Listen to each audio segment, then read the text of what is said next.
গ্রামের লোকেরা গরুর দুধ ছানা বাজারে বিক্রি করে জীবনযাপন করত। গ্রামের সবারই কৃষি জমি ছিল, কিন্তু জলের অভাবের জন্য চাষ হতো না।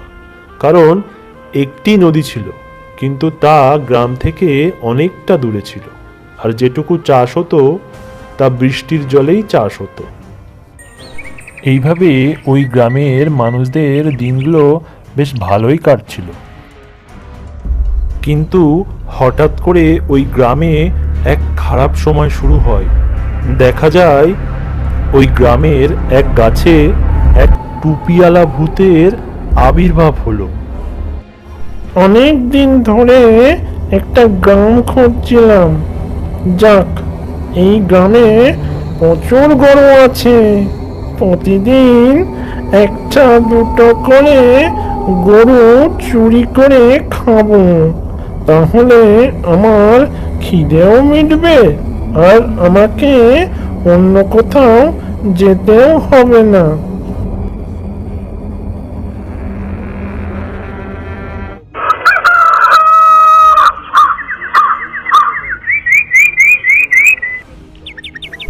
প্রতিদিনকার মতো আজও গ্রামের লোকজন পেটের টানে সকাল সকাল কেউ গরুর গাড়িতে, কেউ বা পায়ে হেঁটে বাজারের দিকে রওনা দিল। ঠিক সেই সময় গ্রামের ভেতরে এক গোয়াল ঘরের সামনে ওই টুপিওয়ালা ভূত এসে উপস্থিত হয়। বাবা বাবা, কত গরু আছে এই গ্রামে। আজ খাওয়াটা বেশ ভালোই হবে। এরপর ওই ভূত চুপি চুপি ওই গোয়াল থেকে একটি গরু চুরি করে রাতে খাবারের জন্য।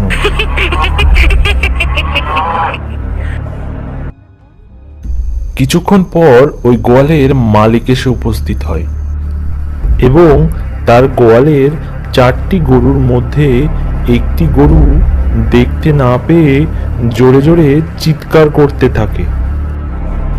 হায় হায়, এ কি সর্বনাশ হলো রে আমার! কে চুরি করলো আমার একটি গরু? এখন আমি কি করব? কোথায় যাব? এদিকে তার এই চিৎকার চেঁচামেচি শুনে গ্রামের লোকজন এক এক করে ওই গোয়ালের সামনে এসে উপস্থিত হতে থাকে। কি হয়েছে গোয়ালা ভাই? সকাল সকাল গোয়ালের সামনে এসে এত চিৎকার চেঁচামেচি করছো কেন? আর বলো না চাষি ভাই, আমার এখানে 4টি গরু ছিল, কিন্তু এখন 3টি গরু আছে। কি বলছো গোয়ালা? এইরকম গরু চুরির ঘটনা আগে তো এই গ্রামে ঘটেনি। তাহলে খবরটা অবশ্যই গ্রাম প্রধানকে জানানো প্রয়োজন। এরপর গ্রাম প্রধানের সামনে গ্রামের সবাই মিলে গরু চুরির ঘটনাটা জানালে গ্রাম প্রধান সবাইকে বলে, এই কাজ যেই করে থাকুক তাকে উপযুক্ত শাস্তি দেওয়া হবে, কারণ এটা খুবই লজ্জাজনক একটা কাজ। কিন্তু প্রধান সাহেব, এইরকম কাজ আমাদের গ্রামে কেই বা করবে? ঠিকই বলেছ গোয়ালা ভাই, কিন্তু এই সমস্যার সমাধান একমাত্র নাপিতই পারে। তাহলে খবরটা এক্ষুনি নাপিতকে জানানো হোক। কিন্তু প্রধান সাহেব, নাপিত ভাই তো বউকে নিয়ে শ্বশুর বাড়িতে গেছে। তাহলে এক্ষুনি নাপিতকে খবরটা পাঠাও। গ্রাম প্রধানের খবর পেয়ে নাপিত গ্রামের দিকে রওনা দেয়। নাপিত ওই গ্রামের সব থেকে বুদ্ধিমানী লোক। তার বুদ্ধির সাথে কেউ কখনো জিততে পারতো না, আর এর জন্য গ্রামের কোনো সমস্যা হলে প্রথমেই নাপিতকেই ডাকা হতো। অবশ্য গ্রামের এই চুরির খবরটা নাপিত শ্বশুরবাড়ি থেকেই জানতে পারে। নদীর পাড় ধরে হাঁটতে হাঁটতে নাপিত বড় বটগাছের তলায় এসে উপস্থিত হয় এবং হঠাৎ কিছু দেখে ওখানেই দাঁড়িয়ে পড়ে।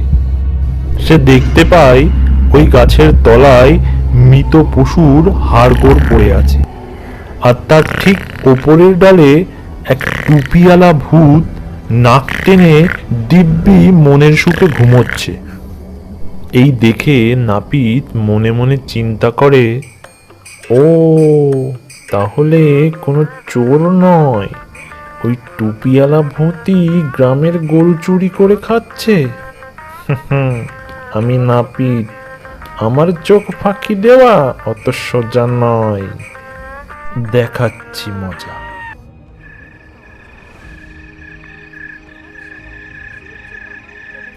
সন্ধে নামার সাথে সাথে ওই টুপিওয়ালা ভূতের হঠাৎ ঘুম ভেঙে যায়। ঘুম ভাঙলে সে নিজে নিজে বলে, না, ঘুমিয়ে তো দেখছি খিদেটা আরো বেড়ে গেল। যাই তাহলে একটা গরু ধরে আনি।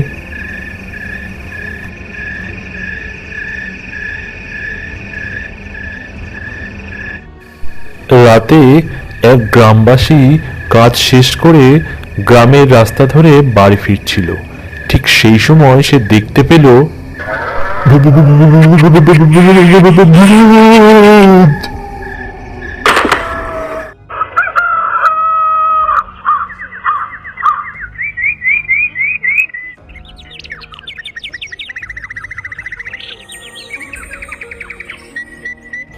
কি হয়েছে চাষি ভাই, এভাবে রাস্তার উপরে তুমি শুয়ে আছো কেন?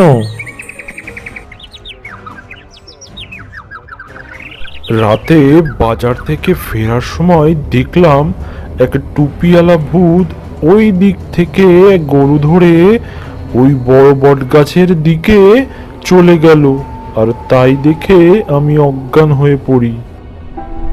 ঠিক ওই সময় নাপিত হাঁটতে হাঁটতে ওদের মাঝখানে চলে আসে এবং তাদেরকে বলে, তুমি ঠিক বলেছ চাষি ভাই, এই গ্রামে যে গরুগুলো চুরি হচ্ছে আর কেউই নয়, ওই টুপিওয়ালা ভূতই চুরি করছে, আর রাতে তাদেরকে খেয়ে তাদের হাড় মাংস গাছের নিচে রেখে দিচ্ছে। এই শুনে গোয়ালা বলে, তাহলে বিষয়টা গ্রাম প্রধানকে অবশ্যই জানানো উচিত। হ্যাঁ, বিষয়টা অবশ্যই গ্রাম প্রধানকে জানানো। এইভাবে প্রতিদিন রাতে টুপিওয়ালা ভূতের গরু চুরির ঘটনাটা নাপিত গ্রামবাসীর মুখ থেকে শোনার পর গ্রাম প্রধান এই সিদ্ধান্ত নেয় যে আজ থেকে প্রতিদিন রাতে সবাই মিলে ওই গোয়ালের সামনে দাঁড়িয়ে থাকবে।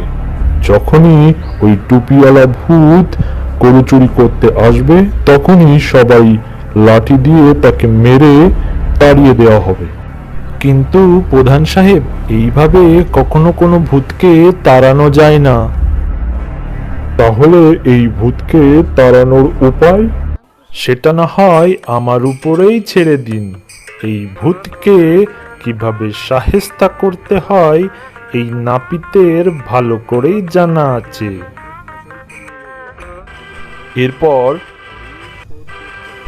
গ্রামের সবাই মিলে বড় বটগাছের সামনে এসে উপস্থিত হয় এবং জোরে জোরে নাপিত ওই টুপিওয়ালা ভূতকে ডাকতে থাকে, এই টুপিওয়ালা ভূত, নেমে আয় বলছি, নেমে আয়। তুই কি ভাবছিস রোজ রোজ গ্রামের গোয়াল থেকে গরু চুরি করবি আর আমি কিছুই করতে পারবো না? আমি হলাম নাপিত। এই দেখ, এই যন্ত্রটাই আমি কত ভূত বন্দি করে রেখেছি। ছোট ভূত, বেটে ভূত, রোগা ভূত, মোটা ভূত, আরো কত ভূত। আর তুই তো একটা সামান্য ভূত। আমার সাথে চালাকি, আমাকে বোকা বানানোর চেষ্টা করছিস? এর মধ্যে আমাকে আটকে রাখবি? আমি হলাম টুপিওয়ালা ভূত, আমাকে বোকা বানানো অত সোজা নয়। তবে রে, তোর বিশ্বাস হচ্ছে না? তবে এই দেখ।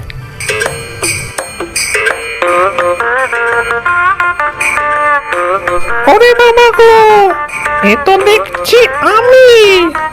এর মধ্যে আমি আটকে গেলাম, এখন আমি বেরোবো কি করে?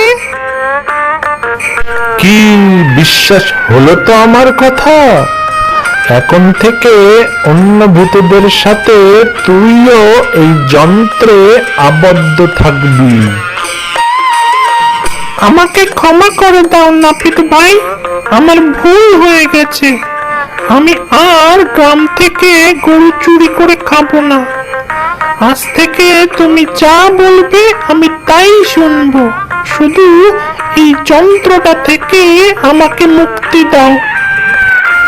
ঠিক বলছিস তো? আমি যা বলবো তুই তাই শুনবি? হ্যাঁ হ্যাঁ, তুমি যা বলবে আমি তাই শুনবো। তাহলে আজ থেকে তোর শাস্তি এটাই হবে, গ্রামের সব কাজ তুই করবি। গ্রামের চাষের জমিতে জল আনা, চাষ করা, ফসল ফলানো, সেই সাথে গ্রামের সব গোয়াল ঘরের গরুদের দেখভাল তুই করবি। এরপর নাপিতের কথা মতো ওই ভূত দূর নদী থেকে জল আনতে শুরু করলো। আবার সমস্ত জল সেই জমিতে দেওয়া, নাঙল টানা, আর এভাবেই সে একা একা সমস্ত জমি চাষ করতে লাগলো।